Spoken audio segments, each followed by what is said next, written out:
Hello everyone, আসসালামু আলাইকুম। কি অবস্থা সবার? সো আজকে মূলত কথা বলতে আসছি আমি। মনে মনে চাইতেছি, যেহেতু শীতকাল আসছে, সেহেতু অনেকেরই সাইকেলের রাইডের পরিসীমা বেড়া যাবে। তো ওই ক্ষেত্রে আমি চাইতেছিলাম যে একটা বাইক মেনটেনেন্সের বিষয়ে একটা ভিডিও করার, এবং সেই ভিডিওটা হবে পার্ট বাই পার্ট, কয়েকটা পার্টে, একবারে হবে না। কারণ সাইকেলের প্রতিটি পার্টসের বিষয়ে কথা বলতে গেলে অনেক লম্বা কথা, এবং অনেক কথা না বললেই নয়। এগুলো আসলে বিস্তারিত সবকিছু বলতে গেলে অনেক সময়ের ব্যাপার। সো আমি চাই যে প্রত্যেকটা জিনিস আমি আলাদা আলাদাভাবে এক একটা বিষয়ে কথা বলবো, এবং সেটা কিভাবে মেনটেনেন্স করা যায় সেই বিষয়ে আপনাদের সাথে আলাপ আলোচনা করবো। সো আপনারা দেখছেন এক্সপ্লোর উইথ গাজী, এবং সাথে আছে আমি মোহাম্মদ লিটন।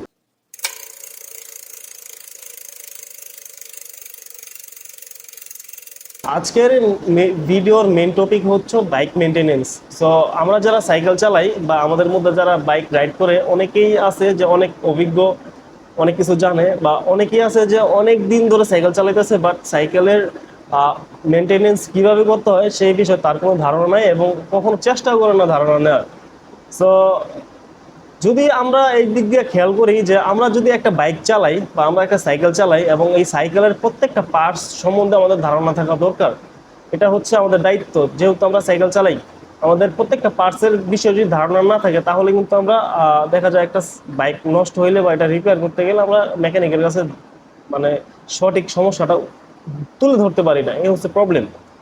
তো এখন আপনি যখন একটা বাইক চালাবেন, তখন আপনার একটা বাইকের সম্পূর্ণ একটা বাইকের পার্টসের উপর, সবকিছুর উপর ধারণা থাকলে হয় কি, আপনি বাইকটা মেনটেনেন্স করতে অনেক সুবিধা হয়, এই আর কি। সুতরাং আপনি যদি একজন সাইক্লিস্ট হয়ে থাকেন, তাহলে আপনার সাইকেলের প্রত্যেকটা পার্টস বা প্রত্যেকটা ফ্রেমের নাম এবং প্রত্যেকটা পজিশনের নাম আপনার জানা থাকা উচিত। কোনটাকে চেইন স্টে বলে, এবং কোনটাতে আপনার সিট স্টে বলে, এবং কোনটা টপ টিউব, কোনটা ডাউন টিউব, কোনটা সিট টিউব, এবং কোনটা কোনটা হেডসেট, কোনটা হ্যান্ডেলবার, কোনটাকে রিম বলে, কোনটাকে স্পোক বলে, এবং কোনটাকে আপনার ফ্রন্ট ডেলোয়ার বলে, কোনটাকে রিয়ার ডেরালোয়ার বলে, এগুলো আপনার জানা থাকা উচিত। এবং এগুলো যদি আপনার জানা থাকে সবগুলোর নাম, এবং প্রত্যেকটা জিনিসের প্রতি যদি আপনার হচ্ছে আইডিয়া থাকে, ধারণা থাকে, তাহলে হচ্ছে আপনি কিন্তু মোটামুটি পারফেক্ট সাইক্লিস্ট হতে পারবেন। হ্যাঁ, তো সেই ক্ষেত্রে যদি আমি বলতে যাই, আপনি যখন নতুন একটা বাইক কিনেন বা নতুন একটা সাইকেল কিনেন, তখন আপনার সাইকেলের যে পারফরমেন্সটা থাকে, আপনি যদি ওই পারফরমেন্সটা আপনার সাইকেলের সবসময় টিকা রাখতে চান, আপনি যদি চান যে আমি একটা নতুন বাইক কেনার যে একটা মজা, ওই মজাটা আমি সবসময় বাইকের মধ্যে আমি পাইতে চাই, তাহলে কিন্তু আপনাকে বাইকটা ভালোভাবে মেনটেনেন্স করতে হবে। মেনটেনেন্স বলতে, আপনি যখন বাইকটা চালাবেন, তখন আপনি যদি নিজের সমস্যা নিজে ধরতে পারেন, এবং এই সমস্যার সমাধানের জন্য আপনি মেকানিকের কাছে যদি প্রপারভাবে বলতে পারেন যে আমার এই এই সমস্যা ফিক্স করে দেন, তাহলে কিন্তু এটা সবচাইতে ভালোভাবে ফিক্সড করা যায়। ঠিক আছে? যদি আপনার সমস্যা আপনি নিজেই ধরতে না পারেন, তাহলে কিন্তু মেকানিক আপনার সমস্যা আপনার 100% ঠিক করে দিতে পারবে না, কারণ সে জানে না আসলে সমস্যা কোথায়। আপনি তাকে বলতে পারবেন না ঠিক মতো। সো প্রথমে ধারণাটা আপনার থাকা উচিত। সো একটা বাইকের যদি আপনারা করতে যান, মেনটেনেন্স করতে যান, তাহলে অবশ্যই বাইকের প্রতি আপনার ভালো ধারণা থাকতে হবে। সো এই অভিজ্ঞতাগুলো আপনার প্রথমে নিজে অর্জন করতে হবে, তাহলেই আপনি আপনার বাইকটাকে পারফেক্টভাবে মেনটেনেন্স করতে পারবেন। সো এ হচ্ছে কথা। সো আজকে এই ভিডিওতে প্রথমে যে বিষয়টা নিয়ে কথা বলবো, সেটা হচ্ছে, যেহেতু আমরা সাইকেল চালাইতে গেলে প্রথমে চাকার দরকার হয়, এবং টায়ার এবং টিউব সেটার সাথে জড়িত, এবং রিম জড়িত।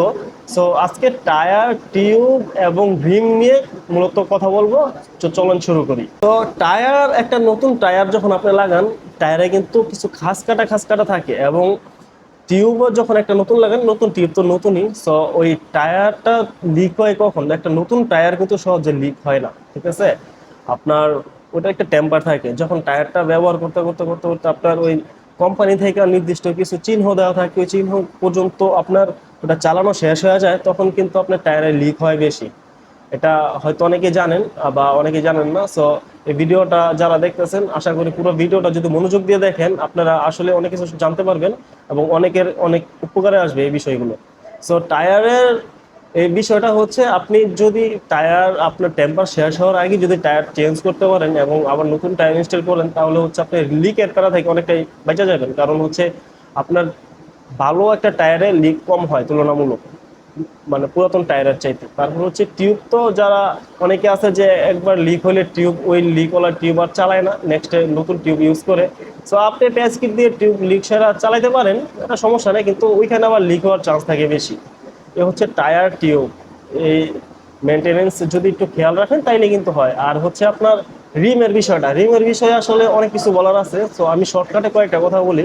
আমি কিছুদিন পূর্ব একটা রিমের ভিডিও, রিম ক্ষয়ের বিষয়ে ভিডিও দিছিলাম। ওইখানে হচ্ছে আপনার যদি আপনি ডিস্ক ব্রেক সাইকেল চালান, বা আপনার সাইকেল যদি ডিস্ক ব্রেক হয়, তাহলে হচ্ছে আপনার রিম নিয়ে কোনো প্যারা নাই, ঠিক আছে? হয়তো টালটন হইতে পারে, ওটা টাল ছাড়া নিলেই ঠিক।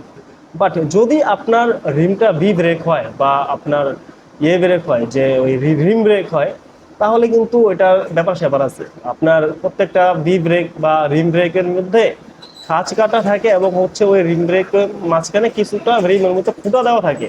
সো ওই খাঁজটা যখন দেখবেন যে শেষ হয়ে গেছে, বা ওই রিমটা ফুটাটা যখন দেখবেন যে আপনার মানে নাই আর রিমের মধ্যে, সো আপনার বুঝতে হবে যে রিমটা ক্ষয় হয়ে গেছে, রিমটা চেঞ্জ করা দরকার। তো যদি আপনি এটা বুঝতে পারেন, বা আপনি যদি এটা খেয়াল করে সাইকেলটা চালাতে পারেন, তাহলে হচ্ছে কি আপনার রিমটা, যদি আপনার ওই একটা ক্ষয় রিম, একটা রিম ক্ষয় হয়ে গেছে, ওটা দিয়ে যদি আপনি চালাতে থাকেন, তো আপনার টিউবে যখন আপনি, আপনার টায়ারে যখন আপনি হাওয়া দিবেন, ওই এয়ার প্রেসারে কিন্তু আপনার রিম সহ ফেটে যেতে পারে, এই রিস্ক থাকে। আপনার রিম মানে ক্ষয় হওয়ার, পুরোপুরি ড্যামেজ হওয়ার আগে যদি আপনার রিমটা চেঞ্জ করে নিতে পারেন, তাহলে হচ্ছে এই সমস্ত দুর্ঘটনা থেকে আপনি বাঁচতে পারবেন। ও হচ্ছে রিম, আরো রিমের অনেক ব্যাপার স্যাপার আছে, আমি চাচ্ছি না ওইদিকে যেতে। সিম্পল ভাবে এটাই বললাম যে ডিস্ক ব্রেকের রিম কোনো প্যারা নাই, আপনার টালটোল হলে নর্মালি সারা নিতে পারবেন। যদি আপনার রিমটা রিম ব্রেকের হয়, বা বি ব্রেক আর রিম ব্রেক একই কথা, এক একজন এক একভাবে বলে, তাহলে কিন্তু আপনার এই রিমটা মানে খেয়াল রাখতে হবে যে আপনার রিমটা খাস কতটুকু আছে, বা আর কতদিন চালাতে পারবেন।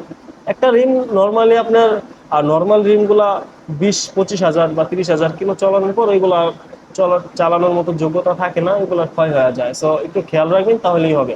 সো আজকে ভিডিওটা আমি চাচ্ছি এ পর্যন্ত করতে। সো যেহেতু আজকে প্রথম পার্টে আমি আজকে শুধু রিম, টিউব এবং টায়ার নিয়েই কথা বললাম। নেক্সট হচ্ছে সাইকেলের প্রত্যেকটা পার্টস বাই পার্টসের বিষয়ে ভিডিও থাকবে। আশা করছি আপনারা প্রত্যেকটি ভিডিওই মনোযোগ সহকারে দেখবেন, এবং প্রত্যেকটা ভিডিওতেই আসলে শিক্ষণীয় অনেক বিষয় থাকবে। আসলে অনেকেই মনে করতে পারেন যে আসলে এখানে শেখার মতো কিছু না, এগুলো তো আমরা জানি। দেখেন ভাই, আপনি জানেন, কিন্তু একজন সাইক্লিস্ট আছে নতুন, সে অনেক অনেক অনেক কিছুই জানে না, এবং তার মনে অনেক প্রশ্ন থাকে, কিভাবে কি করলে কি করা যায় না করা যায়। সো এগুলো আসলে তো যারা এলিট গ্রুপ আছে বা এলিট সাইক্লিস্ট আছে, তাদের কাছ থেকে অনেক কিছু জানতে পারে না, কারণ তাদের কাছে যাওয়ারই সাহস পায় না, আর তাদেরকে, তারা তো ধরা ছোঁয়ার বাইরে। সো তারা এখান থেকে অনেক কিছু শিখতে পারবে, জানতে পারবে। যারা জানে তারা তো জানেই, তো যারা না জানে তাদের জন্য এই ভিডিওটা আসলে অনেক মানে উপকারে আসবে, এই আর কি। সো আসসালামু আলাইকুম, আল্লাহ হাফেজ, দেখা হবে পরবর্তী কোনো ভিডিওতে নেক্সটে।